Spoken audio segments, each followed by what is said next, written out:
Welcome to Discovery Golf on Eurosport. This week we will bring you all the news from the President's Cup, Kazoo Open de France, Walmart Arkansas Championship and the Women's Irish Open. Stay tuned to meet some of the best French golfers and check out what's in Céline Boutier's golf bag. Discover France's Le Golf National, which is hosting the Olympic Games in 2024. And Jeff will show us round a tour truck. All that and plenty more. Let's tee off with last week's highlights.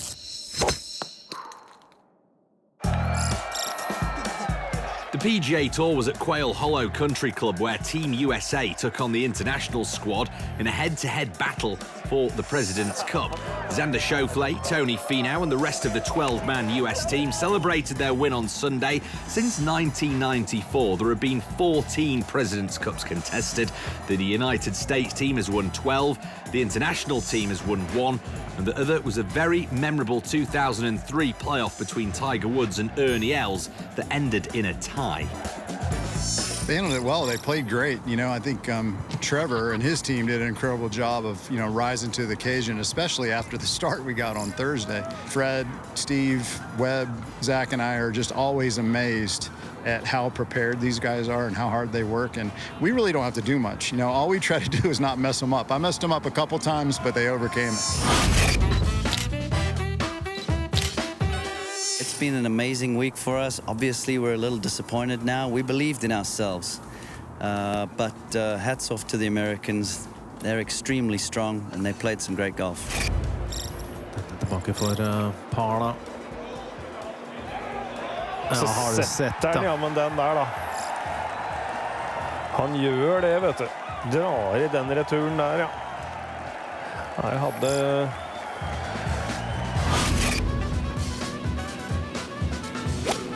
The team of Justin Thomas and Jordan Spieth set the pace early in the week with a victory in round one foursomes. Thomas was on fire in the four-ball match against Adam Scott and Cam Davis. He struck a stellar approach at the par 3 14 to set up a birdie that gave them a 3-up lead.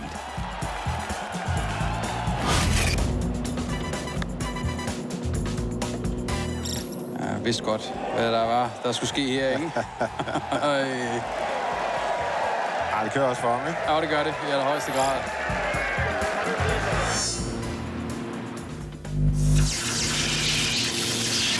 The young gun, Tom Kim of the international squad, resurrected the spirits of his teammates with a birdie that took out USA's undefeated team of Cantlay and Schauffele on the final hole of the four-ball match session, giving the international team a realistic look at doing something special on Sunday.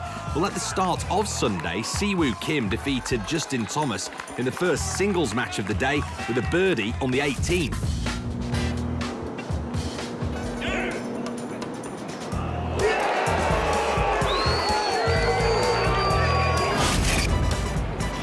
Jordan Spieth responded with a monster putt to go 3-up against Cam Davis. Spieth would grab the first of 4 crucial points that eventually gave the US team their victory.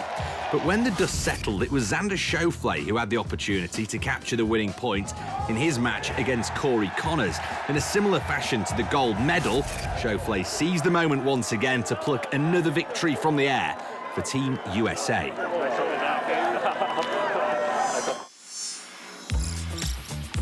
The DP World Tour was back at the scene of the 2018 Ryder Cup at Golf National for the Kazoo Open de France. Routine veloce, gioca un fade, l'impatto è buono. Sì, che palla pazzesca. No, ma cosa ha fatto? No, ma vai dentro. Incredibile. No. Ma che cosa ha fatto? Ma cosa ha fatto Guido Migliozzi? No, Ma cosa ha fatto? Ma questa doveva entrare. Italy's Guido Migliozzi played the round of his life and capped it off with a winning birdie putt on the 18th to card an incredible final round of 62. Migliozzi picks up his 3rd tour title. He moves to 21st on the DP World Tour rankings and to 108th in the World Golf Rankings. It's been an incredible day. I played very, very solid today, and I was very comfortable with my games. It's one of those days that I love to play golf. I love to battle on the golf course, and today you know, I received something back from the golf. Paul Barjon holed out for eagle at the par 5 third and would finish in a tight 4th third. Rasmus Højgaard teed off Sunday with the lead, birdied the 2nd, and then holed out for an eagle at the 3rd. He finished the week in 2nd at 15 under par.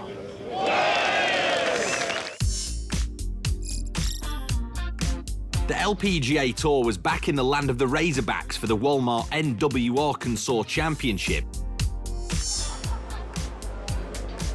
Atthaya Thitikul rolled in a birdie on 17 to tie Daniel Kang's clubhouse lead at 17 under par. A playoff ensued, and with a birdie on the 2nd hole of sudden death, Atthaya Thitikul clinched the Walmart NW Arkansas Championship over Daniel Kang. She picks up her 2nd LPGA title, jumps to 4th place on the race to CME Globe, and into the 3rd position in the Women's World Rolex rankings. I just feel like playing off with Daniel is kind of tough as well, because like she is pretty great players, win a lot in LPGA Tour already. But for me out there on 2nd hole, I'm just trying to do my best every single shot. Charlie Hull let the big dog off the tee. She fired a pair of 66s and then followed that up with a 68 to finish with a share of 5th place. Danielle Kang did set the clubhouse lead at 17 under with an incredible hole out for eagle at the 18th that capped off a bogey-free round of 64. It was a great week after coming back from a medical absence. The Ladies European Tour stopped off in Ireland at the KPMG Women's Irish Open, where someone had to take off their socks and walk on water to get the job done.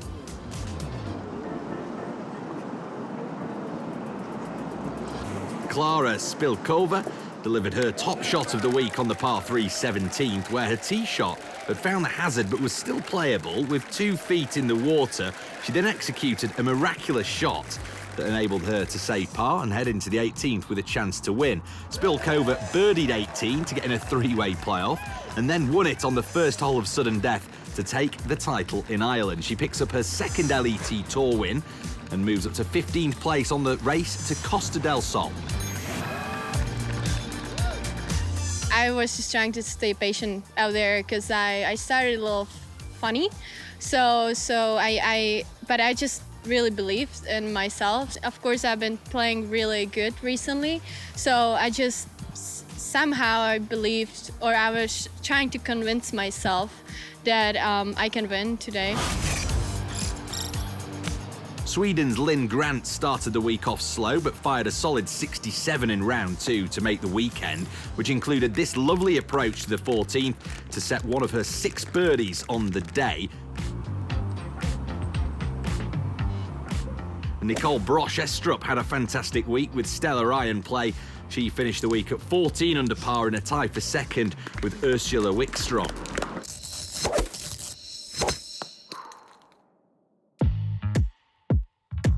Well, over the last 2 weeks, France has hosted the Lacoste Ladies Open in Deauville and the Men's Cazoo Open de France at Le Golf National. We took this opportunity then to have a feature on French golf, and we met Antoine Rosner, who just finished in 11th position, to talk about it.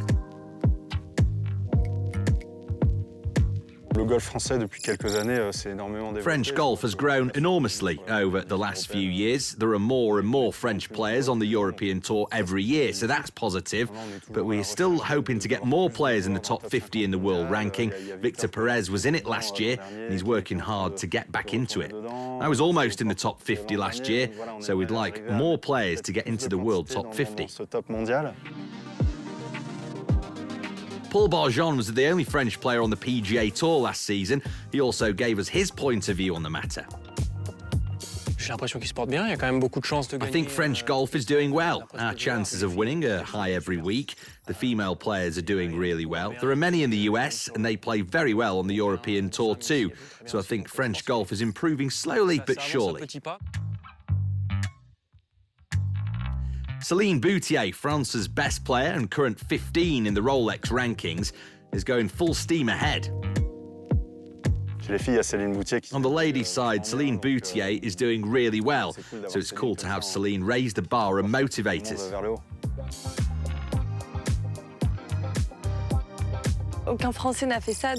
No French person has achieved what she has, so it's remarkable. She plays incredibly well.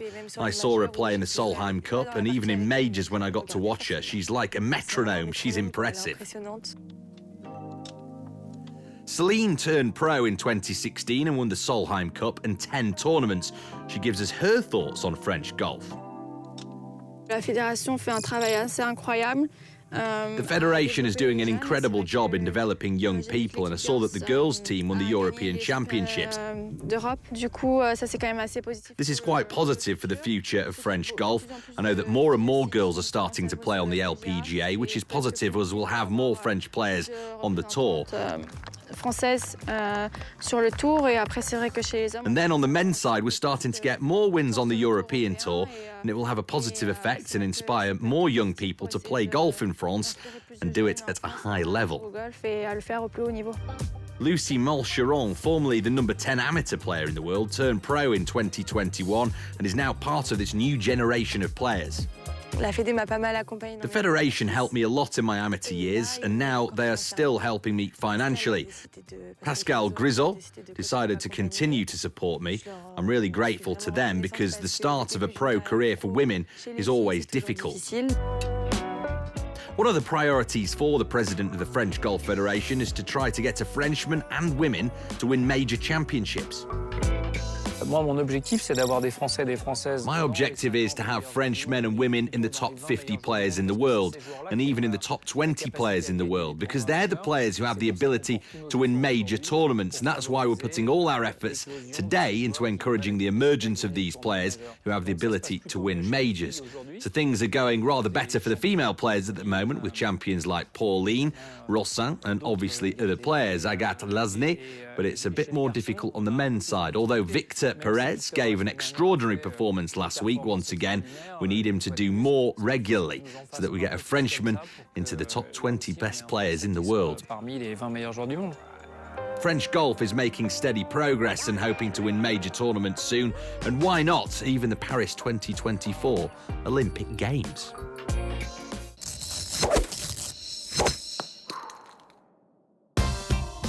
This week, top French player Céline Boutier shows us the 3 most important items in her golf bag. Bonjour, je m'appelle Céline Boutier. Hello, my name is Céline Boutier, and today I'm going to show you the 3 most important things in my golf bag. So the first thing is my putter. It really is the most important club, I think, for scoring, and it really makes a difference between winning and not winning. So it's a very important club, and I practice with it a lot. As you can see, its colour is fading away, so it's one that I use a lot, and it's really one of my most important clubs. Then I would say the second most important thing that I use all the time is my ball marker. So that's what I use to mark my balls on the green, and I always use the same one. It's getting old, but it's my Duke ball marker. That's where I went to college. And so for all competitions, I mark my ball with it, and I always have to have it with me. The third item that is one of the most important too, I would say, is my glove, because I can't play without it. I always play with it, whether it's on the course or at the driving range. When I'm chipping, I always have one with me. When I forget it or when I don't have one, I can't play. So that's the third most important thing in my bag.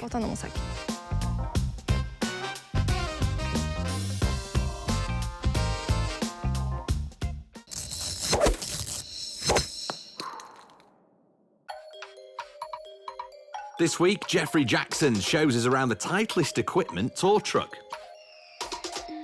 Hey guys, welcome back. I'm Jeffrey Jackson with Discovery Golf, and today we're on the DP World Tour, and we're checking out the Titleist Equipment truck. I mean, hey, these pros out here are so spoiled. They got guys inside dialing them in, styling them out, getting them all the equipment they need. Wouldn't that be great to have that in your own backyard at your country club?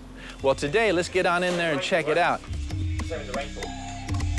Yeah. Here we are inside. So, what kind of area are we in now? Looks like you got a couple of sections, but what is this cool area? You got some couches, you got a little office. So this half of the truck is affectionately known as what we call ABC. ABC. So anything but clubs is the affectionate term for here. Okay. So this half is predominantly, as you can see, sofas, sort of a bit of a chilling area, an area where we have players will come on, they'll get away from the media, they'll get away from the practice and just come and chill and get everything set.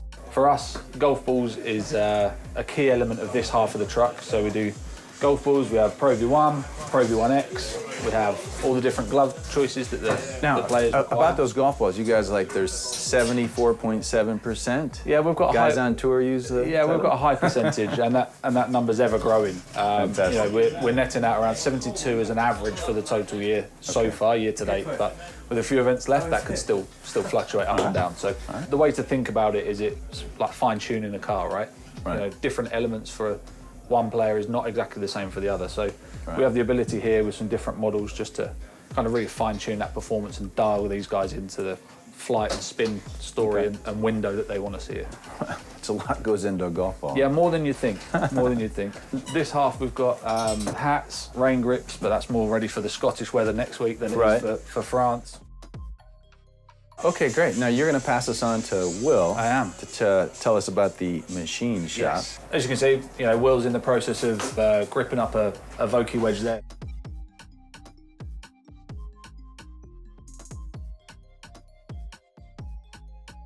And this is where he builds up his Vokey wedges. So again, drawers full of shafts. We've got different heads, different models, player-specific product in there. Conditions this week are very, very different to what they'll be next week at Dunhill. So this week you might have a higher bounce wedge. Next week we might see a lot more low bounce. Will be extremely busy next week checking in with everyone to make sure that those wedges are optimised to perform on the links turf. Exactly. And then as we come around this side, this is kind of a bit more of a finishing side. So we've got Carl here who's regripping a set of clubs for Greg Bordy this week. Again, more general maintenance, and that's what we get up to back here. So loft lies, we've got Mitchell machines, we've got the new loft and lie machine over there. This is amazing. I've never seen anything like this. Yeah, so this is a cool loft and lie machine that we use in-house. It's basically looks at the score lines of the face. So it takes the human element out of it. Okay. So rather than, you know, you might see a club, you might see if we were putting in a traditional loft and lie machine, you might think that's square, I might think that's square. Okay. This machine takes that out. So this takes the human error out of it. Yeah, and it allows us to make sure that, you know, these are reading tight tolerances. So we know that when we give those clubs to the guys, if they've asked it to be 52 degrees, it's going to be 52 degrees. And that's really, really cool and really important with these guys. Just another example of Titleist precision.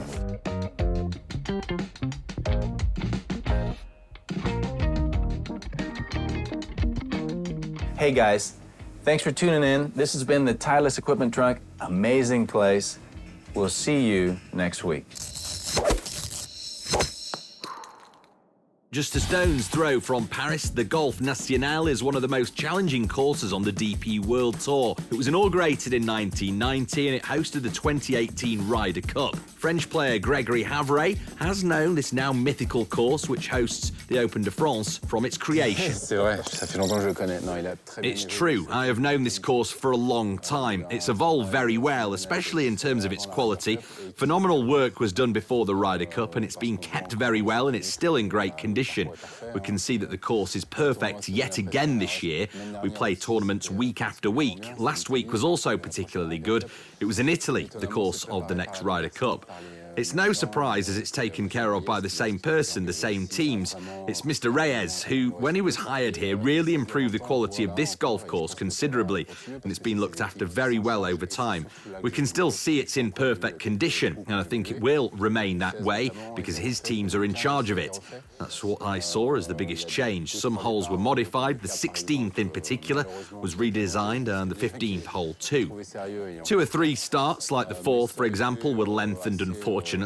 I already found them difficult. They're now even worse, but they were quite minor changes. All these changes were quite slight because this course is absolutely perfect.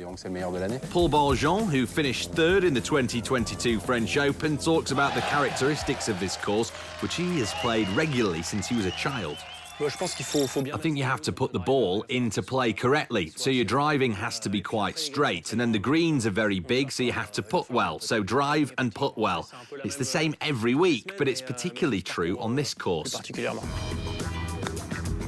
The Golf National is well known for its extremely difficult finish. Anaïs Messonnier tells us about the most difficult holes of the course.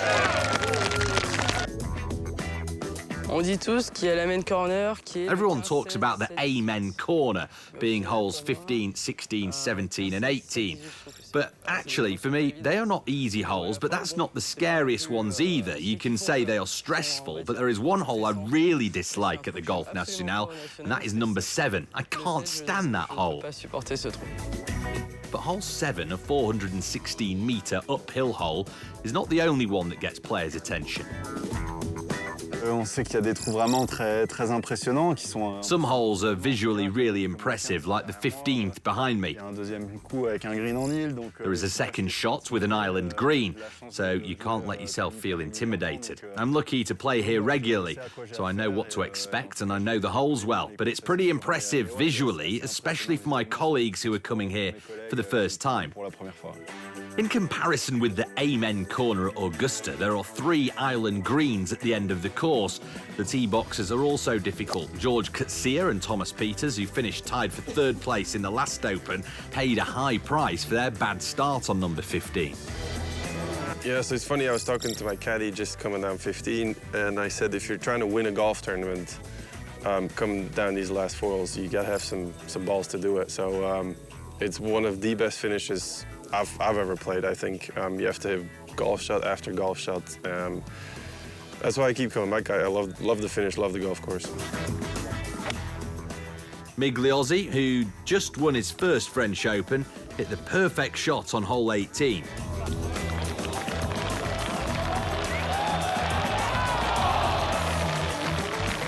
Here, the course is unforgiving. You have to play well and you have to play the shots. When you get to number 2, you can't decide to send the ball to the right to avoid landing in the water. You can't. On the right, if you're in the bunkers, you're dead. You can't get out with a bunker putt because you have a very complicated downhill shot afterwards. On number 3, if you want to hit the green in 2, you absolutely have to hit driver really well. You can't send the ball to the left because you'll have difficulties getting past the ditch. In that sense, every hole are challenging if you don't play the shots, and that's what happens, and that's what's so unique about the Golf National. You have to play the shots that the course requires. You can't escape from it. The Golf National is a long and windy course. Pascal Grisol, president of the French Golf Federation, tells us about its heritage. It will be the only course in the world to have such pedigree. It will be the only course to have hosted a National Open every year, the Ryder Cup and Olympic Games in 2024, thanks to the big investments that were made for the Ryder Cup. And this is actually one of the legacies of the Ryder Cup, the investments that were made then. We don't need to do them again, even when we host the Olympic Games. See you for the 2023 French Open and, of course, for the Paris Olympics in 2024.